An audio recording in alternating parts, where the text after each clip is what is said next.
বাংলাদেশ আমার দেশ, আমাদের মুক্তিযোদ্ধা করছি। আমি পলাইছে গাঁটটি না, আমার জান পলাবে না ইনশাআল্লাহ।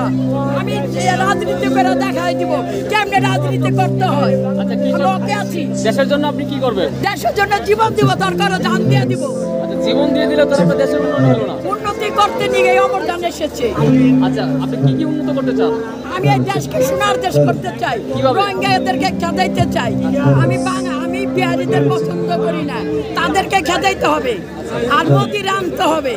মোদি বান ছাড়তে পারবে না। মোদি কেন হাসিনার জায়গা দিচ্ছে? আমি হাসিনার চাই, মোদিরে চাই।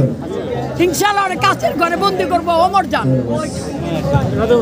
ওই মাদার চুদে যখন গন্ডগোল লাগছে তখন আমি এতটুকু, ওরা আমার গ্রাম চিনতো না, মুসলিমরা চিনতো না।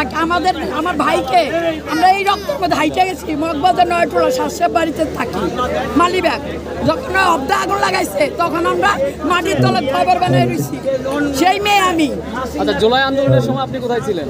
আমি ঢাকা ছিলাম। তারপর যখন কার্পুর ছেড়েছে তখন আমরা পালাইছি গ্রামে, নবাবগঞ্জ পালাইছি। জুলাই আন্দোলনের সময় আপনি পালিয়ে গেছিলেন? জি, আচ্ছা, আমরা লুকাইছিলাম মাটির তলে, 7 দিন না খায় রয়েছি।